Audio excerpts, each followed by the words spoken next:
Bueno, un gustazo después de algún tiempito, como les digo, habitualmente de ver y saludar, ligada, se podría decir, del Zoom al licenciado Edgar Rolando Pineda Lam. Ver con él porque está la faceta de deporte que la conocen bastante, pero en este caso, que le cuente a la gente qué recuerda del niño Edgar Rolando allá en su querido El Tumbador San Marcos. ¿Qué tal está? Pues muy buenos días, don Gustavo, por la gracia de Dios.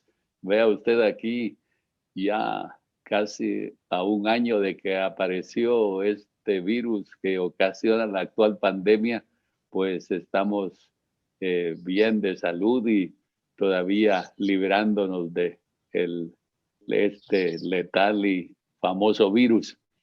Y respecto a su pregunta, pues, ¿qué recuerdo de mi natal Tumbador? Fíjese que pues lo que recuerdo son mis años en la escuela primaria particularmente, y ligando un poco a esto, al fútbol, eh, en una feria de mi pueblo que se celebra justamente para el Día de Reyes, que es mi cumpleaños, y llegó a jugar el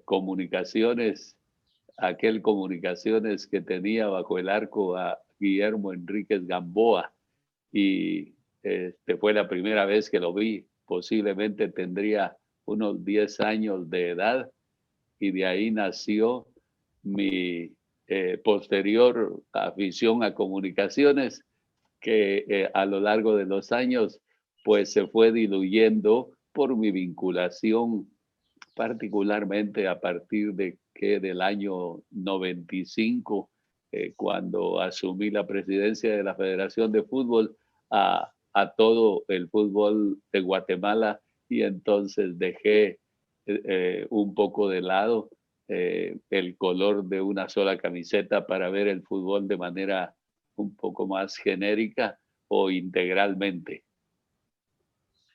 Bueno, fíjese que cómo son las cosas, como el mundo es muy pequeño. Yo comencé a ir al estadio porque me hablaban en la colonia 25 de junio, que queda ahí enfrente de la 12 Avenida, de las canchas del básquet y parte del mismo Mateo Flores, de que el arquero de Comunicaciones era una pantera que volaba aquí, que era un espectáculo. Entonces yo comencé a ir al Mateo Flores con los amigos de la colonia para ver a Guillermo, y con Guillermo hemos hecho una muy bonita amistad, pero yo no me volví crema como usted, sino que yo sigo a Aurora desde hace mucho tiempo. Entonces, porque a mí me llamó la atención posteriormente y casi a la par, Jorge el Grillo Roldán, con aquella personalidad que Jorge mostró todo el tiempo. Entonces, el influjo de Guillermo, que usted lo vio en El Tumbador y posteriormente, y esa habilidad, esa agilidad, incluso le cuento que con José Pablo hemos estado en su casa en uno de los proyectos de la zona 6, y ocupa una pantera de felpa, pantera negra de felpa, prácticamente una cama de las imperiales. Es una gigantesca pantera. Bueno, ya que usted tocó el tema de federación, etcétera, ¿qué se ha enterado, qué se entera usted, cómo sigue el fútbol? Porque ahora está usted involucrado. Me recuerdo que en un supermercado usted venía de un velorio con su señora y doña Leticia me dijo, sí, ya, Rolando, ya no fútbol. ¿Se recuerda de eso, que nos encontramos? Usted venía en cabal de un velatorio o de un entierro, y entonces no sé si sigue de alguna manera el fútbol. No, para nada. Fíjense que siempre aficionado al fútbol, le voy a ser sincero, casi no me pierdo un partido del Manchester City y del FC Barcelona, aunque esté pasando por esta recomposición que seguramente le va a llevar varios años, y a uno como su seguidor varios años de sufrimiento. Pero en relación al fútbol de Guatemala, Centroamérica o incluso México, casi no estoy enterado para nada. Y ya se dio cuenta que el caso suyo se ha multiplicado, que hay muchísimas personas en edades, en niveles, etcétera, que se ocupan ahora más del fútbol extranjero que del nuestro por multiplicidad de razones. Pues posiblemente yo considero que quizá cuando se le cambió allá por el año 2001, creo que fue, el formato de competencia a la liga, y se abrió mucho la participación de jugadores nacionalizados y extranjeros. Yo percibo que el fútbol de Guatemala empezó su curva descendente y no se ha podido recuperar de ella. Ya ve usted, a nivel Centroamérica éramos de los de arriba y ahora estamos a nivel Centroamérica en la parte última de la tabla centroamericana. Y yo no creo que sea por falta de talento, sino más, pues, pero muy a la distancia, le soy franco, le echo la culpa al formato de competición y a los reglamentos de la Liga Nacional. Sí, no, y sobre todo aquello de que, como ha ocurrido tantísimas veces a muy diversos niveles, acá hay una franja o un paso de a donde no se debe, es de la libertad pasar al libertinaje, porque eso que usted mencionó de nacionalización, nacionalizar jugadores, sobre todo centroamericanos, que seguramente les dicen, te venís y te vas a nacionalizar, entonces así apelando a, incluso, no sé qué interpretación de la Constitución, ¿verdad? Que el ciudadano centroamericano tiene los mismos derechos que nosotros, digamos, que dejamos el ombligo acá en el país. Sí, efectivamente, pero la verdad es de que es un derecho que lo consignaron los constituyentes en nuestra actual Carta Magna y siempre va a seguir siendo polémico. Vea usted lo que pasó con esta reciente y última caravana de hondureños migrantes. Eh, la verdad es de que no tiene mucho sentido si la Constitución de Guatemala reconoce a los nacidos en Centroamérica como guatemaltecos naturales. Sí, sí. Le está diciendo de que desde el niño Edgar Rolando hasta el empresario actual, usted nos pudiera hacer su top 5 de los mejores o más emblemáticos jugadores guatemaltecos que usted haya podido observar. Bueno, además de Jorge el Grillo Roldán, llamado acertadamente Capablanca por su maestro don Mario Ferretti, Claro. recuerdo mucho a Guaito de León, a David Stock, ¿verdad? Obviamente ya le mencioné a Guillermo Enríquez Gamboa, a Gabriel Urriola también en el arco, y tal vez un poquito ya más contemporáneo a Tintan Peña, un 9 clásico lleno de como de pequeños secretos propios para sacarle ventajas al rival. Era extraordinario el Tintán. Época más en nuestros tiempos, y que incluso usted los ha tratado, no hay alguno que pueda figurar, no top 5 porque ya me dio más nombres, pero que efectivamente lo sabían de esas épocas. De épocas más recientes no hay uno por ahí que tenga, como se dice, mención honorífica. Para mí, Óscar el Conejo Sánchez, para mí el más grande jugador que yo tuve la oportunidad de seguir muy de cerca. Lástima que no tuvo la opción de salir al extranjero y le hubiera dado mucho brío a Guatemala y le hubiera facilitado mucho la salida a otros jugadores. Después del Conejo, yo creo que no hemos visto nacer un futbolista con el talento que tenía Óscar Enrique Sánchez. Que en paz descanse. Que en paz descanse, efectivamente. Bueno, ya que nos habló al principio de eso, de su simpatía que nació por comunicaciones, y yo recuerdo algo de lo que me ha compartido, que ahora le parece compartirlo con la gente que nos está captando en Contacto Deportivo. Cuéntele del socio de comunicaciones con pagos súper adelantados y del empresario Crema, que en este caso hasta adquirió un palco a perpetuidad para el famoso Coliseo de Comunicaciones y no pasó nada. Sí, la verdad que sí. Bueno, mire, con las acciones Lo que yo entiendo que hicieron fue eh, una nueva emisión, eh, posiblemente podría uno decir llena de irregularidades, pero la verdad es de que ninguno de los demás socios, creo yo, que les puso atención, porque son sociedades un poquito, ¿qué le diría? Este, especiales. Tienen la calificación de sociedades mercantiles, pero pues son de las que hay que estarle poniendo plata permanentemente. Y de ahí fue cuando Ángel González se quedó con la mayoría de las acciones y él ha tenido a su cargo el club, así que nosotros perdimos los derechos, pero perdimos la obligación natural que era de estar poniendo plata. Claro. Y lo del estadio que estaba ahí, que usted fue uno de los primeros que adquirió ese palco y creo que hubo otros que también abonaron buena platita y en dólares.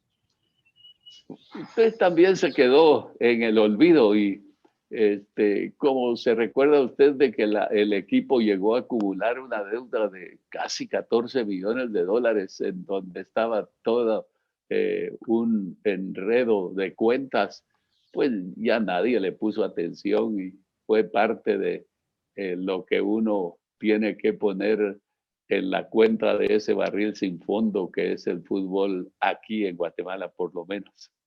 Algo me recuerdo y a lo largo del tiempo de la relación que me dijo que el primer año de su inversión en Marquense había invertido 8 y con todo lo que patrocinios y demás recuperó 5 millones, o sea, ahí fueron 3 milloncitos también a eso que usted decía del barril sin fondo.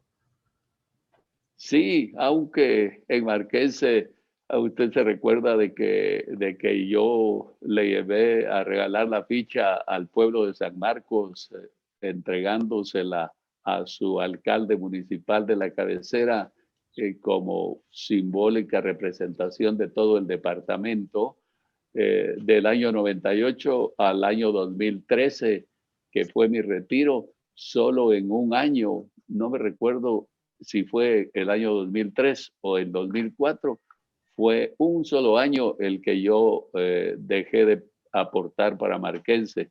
Los otros 14 años, todos los años, algunos más, otros menos, pero fueron 14 años de estarle aportando a Marquense.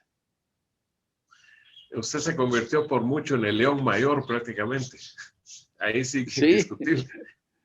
sí, y recuérdese que también le dejamos inversión, de verdad, inversión Claro. física con las remodelaciones que se le hicieron al Marquesa de la Ensenada y también el edificio del club para sus oficinas y para su gimnasio de fuerza.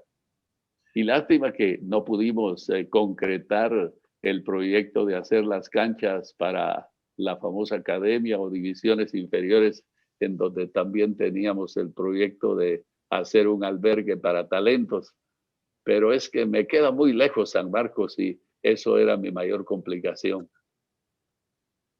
Sí, indiscutible. Y usted, dentro de eso, hablando de talentos y de chicos, usted, si no estoy mal, y si estoy mal me corrige, llevó un tiempo a Jorge Roldán precisamente para una especie de supervisión.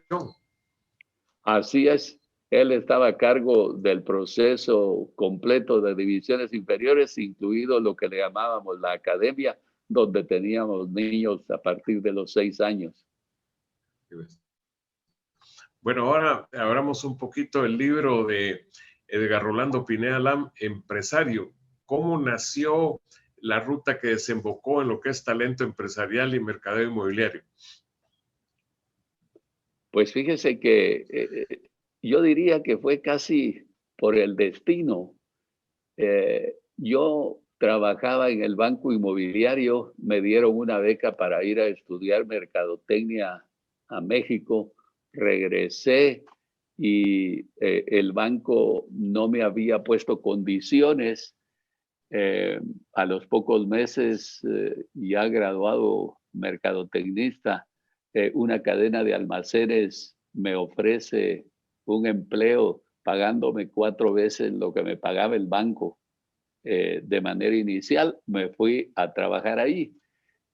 Trabajé 3 años. La cadena bajo mi plan de marketing tuvo una expansión tremenda, y un día, por una desaveniencia con el dueño, presenté mi renuncia en un momento de ira. Después tuve, como siempre me ha gustado hacer las cosas, que sostener mi palabra, aunque me había arrepentido. Y tenía un muy buen amigo, no se me olvida el nombre, que se llama Antonio Arriaga, entiendo que reside en Canadá, que el último día que yo estaba en los almacenes, llegó a visitarme y le dije que era la última vez que me veía porque me iba de la cadena,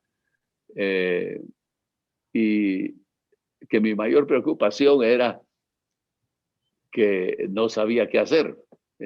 Yo tenía le digo, 47 años aproximadamente, un sueldo de 1,200 quetzales al mes, que para aquellos años era un tremendo sueldo, ¿verdad?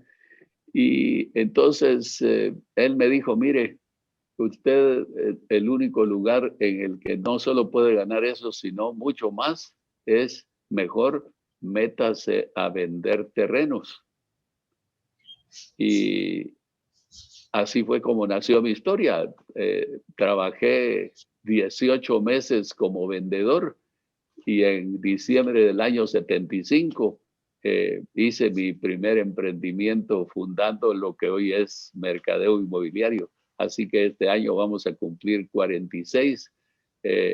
Pues es como el destino, como le cuento, porque jamás había pensado en semejante situación. En primer lugar, dedicarme a vender, y en segundo lugar, bienes raíces. Pero ya le digo, este año cumplo 46 años de tener la marca, y tuve 18 meses antes, entonces estamos hablando de casi 48 años de haberme iniciado en el negocio. Ya cerca del cincuentenario, entonces. Así es, sí, estoy cerquita ya. Si este virus lo logro sobrevivir, sí, seguro que llego a los Si se le ve 50. bien. Parece que se está cuidando, pero sí, al centavo, como se dice popularmente. Pues sí, mire, la verdad es que yo no entiendo por qué la gente actúa de manera tan irresponsable, ¿verdad? Porque es la vida de uno la que está en juego, y lo menos que puede hacer es seguir las indicaciones de los expertos. Y si dicen que es tan simple como mantener el distanciamiento, eh, yo no sé por qué le dicen social, yo le digo distanciamiento físico, ¿verdad? Claro. Usar mascarilla, constantemente lavarse las manos, etcétera. Entonces, seguir las normas creo que es sumamente sencillo para cualquiera. Y si con eso contribuimos a que no colapse, digamos, la sociedad como tal, porque al afectar los negocios afecta el empleo, y entonces pueden haber más muertos de hambre que muertos por la pandemia. A lo largo de eso que aquí entre nosotros arrancó en marzo hasta este momento, porque se lo pregunto, ¿qué es lo que más le ha impactado de conocer, o acá dentro del mundo, o la misma expansión mundial del tremendamente letal COVID-19? Lógicamente letal si uno no se cuida. Mire, lo que más me impacta, y estoy convencido de eso, es de que es un virus mutante. No es el mismo virus el que le afecta a cualquiera o a todos, porque no hay otra explicación de por qué a unos les da de una manera y a otros les da de otra forma absolutamente distinta. Algunos no tienen síntomas, otros se ponen graves, y otros lo pagan con la vida, porque hay algunos, yo conozco casos de gente que estuvo entre la vida y la muerte hasta por 70 y pico de días y logró sobrevivir. Y conozco gente, incluso un gran amigo mío, que no duró ni una semana. Entonces Sí. es bien extraño este virus y por eso yo sigo afirmando que es un virus mutante, no es el mismo de manera generalizada. Ahora han identificado cepas, esta de África, la del Reino Unido, pero digo que hay muchas más cepas de las que hablan públicamente. Se ha hablado y es una rotunda realidad que, por ejemplo, el sector turismo es de lo más afectado sensiblemente. Y a nivel interno, usted que parte de su actividad empresarial está entre lo que es el ocio y el entretenimiento, me imagino que ha golpeado duro. Ah, sí, ha golpeado duro. En primer lugar, lo que yo más siento es haber tenido que indemnizar gente y cortar plazas de trabajo, porque afecta, eso socialmente afecta. Pero no teníamos alternativa, ¿verdad? Nosotros, como usted dice, como nuestra línea de negocios en ese sentido es el ocio y la recreación, pues sigue tremendamente afectada, ¿verdad?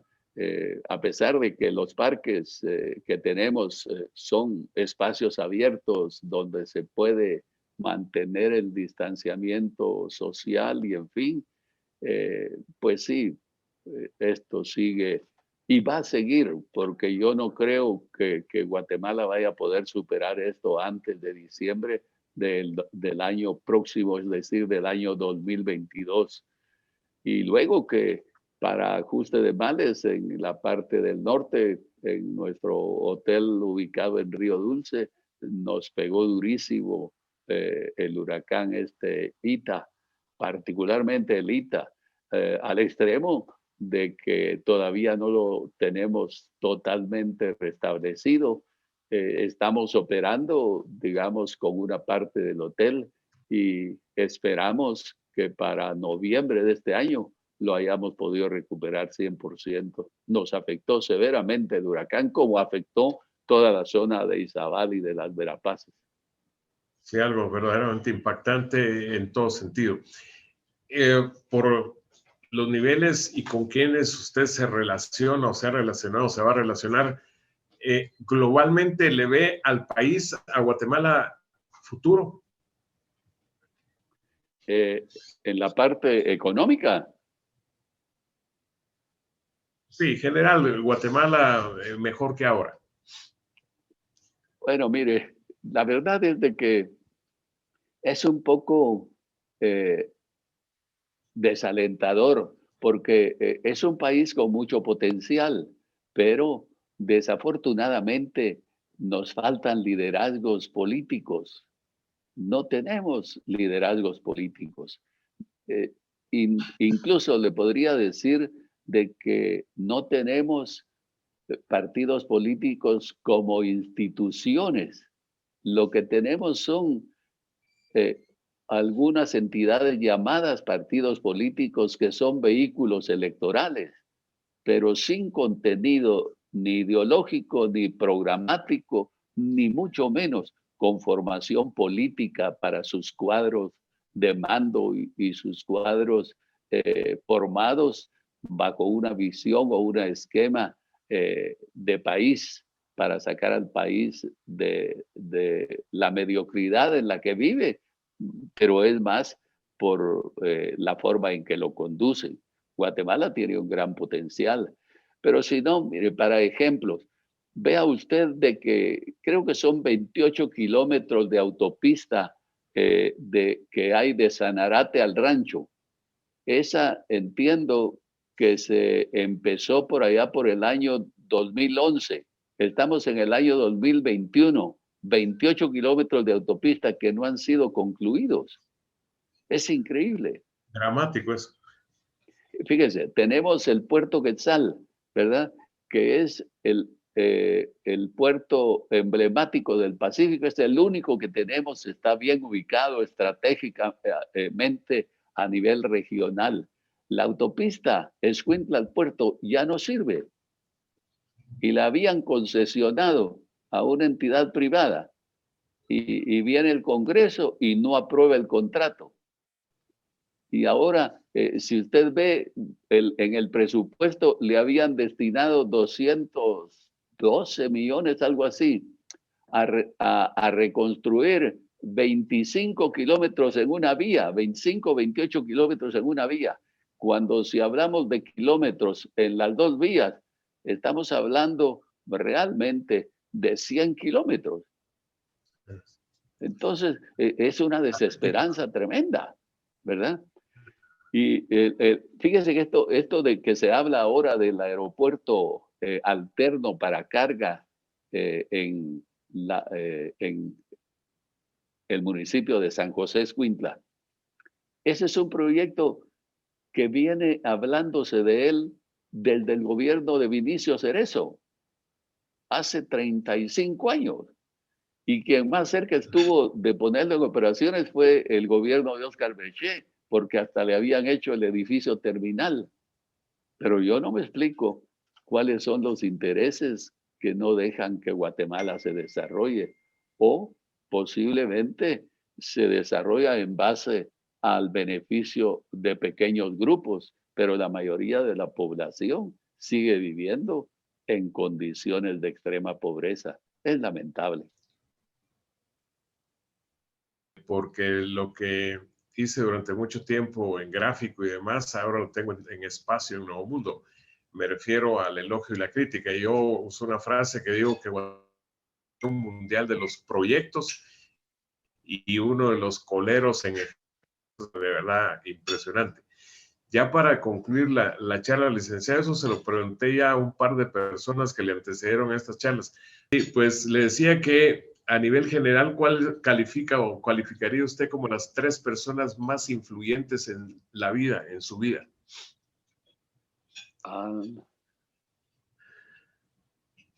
Bueno, yo creo que en primer lugar, mi padre.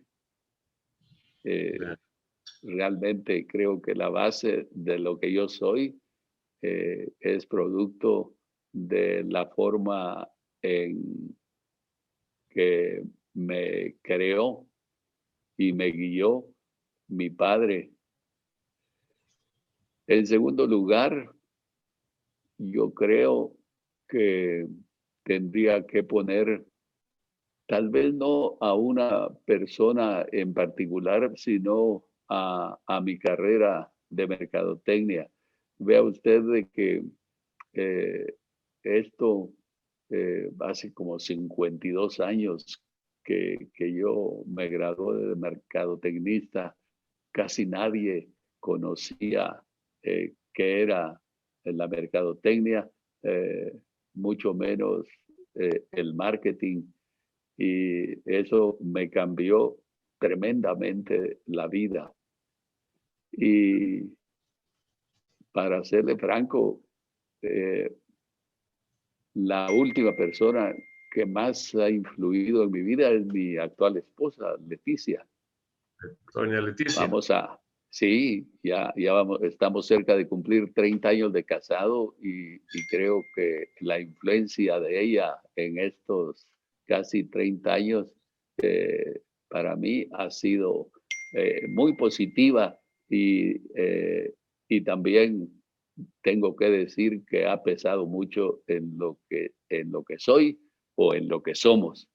Más allá de que tengo que reconocer que también ha sido como una luz en mi camino, mi formación en el Evangelio protestante por haber estudiado toda mi secundaria en un colegio que era en aquellos años propiedad de la Fundación Presbiteriana de los Estados Unidos, que fue el Colegio de la Patria de Quetzaltenango. Ahí era obligatorio, digamos, estudiar religión todos los días. Entonces, me formé líder religioso, prediqué varios años y creo que más allá de creencias o en fin, la Biblia o el Evangelio de Cristo es una buena guía espiritual para cualquier ser humano. Esto es, como dice una frase, así se dice y así se hace y así es, definitivamente. Bueno, pues encantado de tener el gusto dentro de esos casi 30 años de conocer a quien es la actual vicepresidenta del Grupo Talento Empresarial Mercado Inmobiliario, así que me la saluda de mi parte y un gustazo volverle a saludar. Muchísimas gracias a usted por esta entrevista. La verdad es que me hubiera gustado mucho más contarle mi visión de por qué tenemos este modelo de recreación y de ocio para la familia con los hoteles y los parques, pero ya tendremos una nueva oportunidad más adelante. Ah, no, seguro, y ahí pautémoslo. Varios hemos hecho, por decirle David Stokes, usted mencionó, hicimos segundo tiempo, entonces pautemos un segundo tiempo y le entramos, con mucho gusto. Perfecto, muchísimas gracias. Mientras tanto, que Dios lo bendiga, que siga muy bien usted y su familia y también su audiencia, ya sea por la vía de las redes sociales o por la vía de la radio. Bueno, muchísimas gracias, encantado de saludarlo. Feliz día.